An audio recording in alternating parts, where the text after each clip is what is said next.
I'm just going to tell you one little thing. It's not major, I promise. It's time for the spoiler book tag. Welcome to the depths.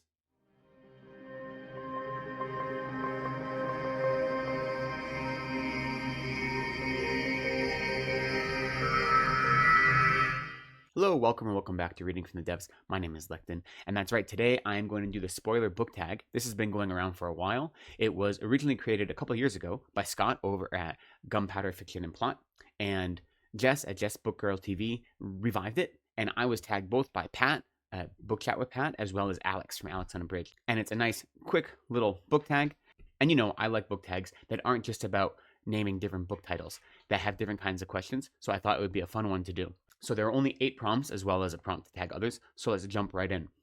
Number 1, what do you consider a spoiler? That's kind of an existential question, isn't it? I mean, I guess conceptually, anything that reveals part of the story, whether it be character development or plot or anything that isn't known when you start the story, could be spoiling in some way, right? Any revelation of what is going to happen is some sort of spoiler, or it could be. You know, for instance, I was talking to Alex the other day, and as it usually happens with me, we turn to Stephen King, and Alex is doing a read-through of all of Stephen King's work, like very methodical read-through in publication order. And I just casually mentioned to him that when he gets to The Wastelands, which is the 3rd book in the Dark Tower series, so he's over a year away from getting to that on his schedule, I just said, look, when you get to that, I'm just making a prophecy or a guess that you will meet your most favorite Stephen King character in all of the King universe, and his name is Oi, and he is the best of good boys. And so is that a spoiler that I revealed a character name that you're going to meet in a certain book? I didn't say anything about that character. I didn't say, you know, if that character lasts for more than a chapter, or if that character lasts for the rest of the series. I didn't say anything like that. I just named a character. Is that a spoiler or not? I don't know.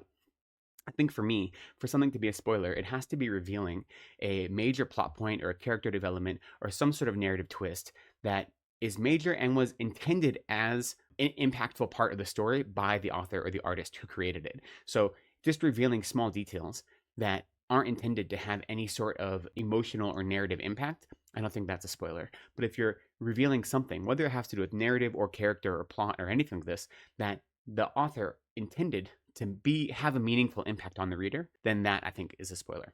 Number 2, does the genre you're reading impact what you consider to be a spoiler? No, I don't think so. I think a spoiler is a spoiler. However, the genre I'm reading impacts whether or not that spoiler may or may not impact, the pleasure that I take from a book. So a spoiler is a spoiler, but sometimes those spoilers are less impactful and they don't matter as much depending on the genre or depending on, how long the book or the film for that matter has been out, how much of it is in the cultural zeitgeist already, but a spoiler is a spoiler. Like the definition holds. It's just its impact or the experience of the spoiler is different depending on genre. Number 3, all the best bits are in the trailer. Sometimes the synopsis can be too detailed. Do you research books prior to reading them, or do you prefer to know nothing about the book? I'd say I'm a little of both. Sometimes I know very, very little. For instance, right now I'm reading Robin Hobb's Realm of the Elderlings, which is a series of 16 books, and I just completed the first trilogy last month, called the Farseer Trilogy, and all I knew about that trilogy and the whole series as a whole going in was that it was highly recommended from a lot of different corners of the fantasy reading internet, and that many people loved it. And about that first trilogy especially, that it was written in the first person and it was intimate and it wasn't very fast-paced, that it was somewhat of an intimate, slow-paced story. So that's all I knew going in. I didn't know anything else about the plot. I didn't know anything about the overarching mythologies or anything. And that was enough. And I think that was useful because knowing that it was slow-paced going in, I could kind of align it with my reading mood, that if I was in the mood for something punchy and quick, then I knew not to pick that up. But other than that, I didn't know anything. Now, usually I will look at the synopsis on the back of a book because, I want to have my reading fit my mood. But other than that, I try to know very little going in. And there are some authors who I generally read whatever they write as soon as I can, regardless of what the book is. And when I have that opportunity, I like to go in blind. But it is useful to know the overall tone of a story, the genre of a story, and some of the important beats. So I like to know those going in. That's about it. I don't do any other research, or I try not to. Number 4, sometimes the introduction or the translator's notes can spoil the ending, especially for classics. Has this ever happened to you? It has happened to me very recently. I read Stoner by Joan Williams last year, and the introduction to that gave away not just the ending, but like all of the different plot points of the book. So that wasn't great, but I'd already known them just because I'd heard about the book and seen many people talk about it. So it didn't actually spoil it for me, but it would have if I hadn't already seen other people's commentary on the book. But when I do read a classic, I usually have a good idea of what's going to happen because they've been in the cultural zeitgeist for so long that it's hard to avoid knowing the ending, right? Like we know the ending of Romeo and Juliet, okay? Pick a classic, you probably have a good idea of what trajectory it follows just by living in the world. So in those cases, I don't mind the ending being spoiled for classics specifically, especially because if it's a good introduction, it can help place that classic or that text in context.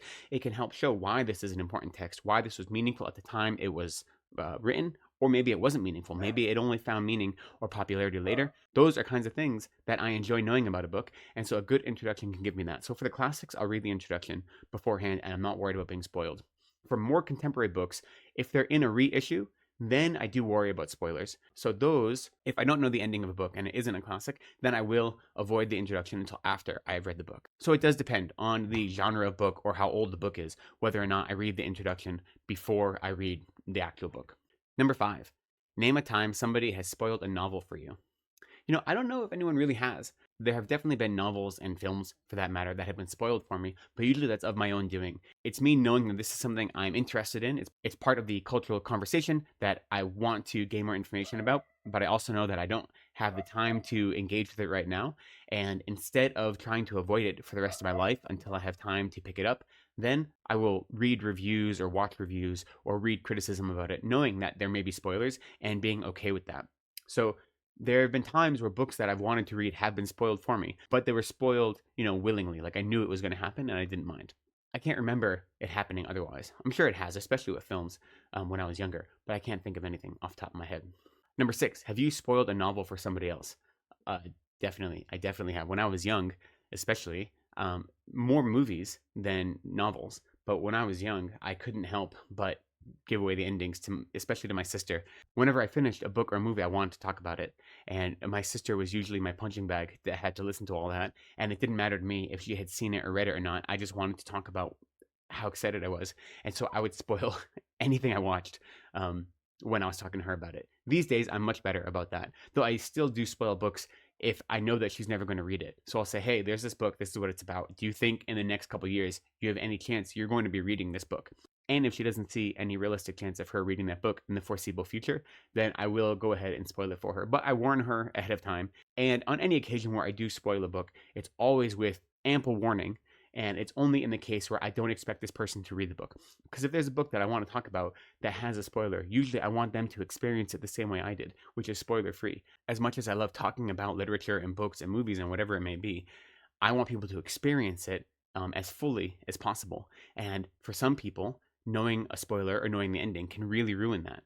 For me, it's mixed. I don't always mind knowing the ending, depending on the book, depending on the genre, depending on how old it is. So these days, I do on occasion spoil novels, but it's always intentional and with consent.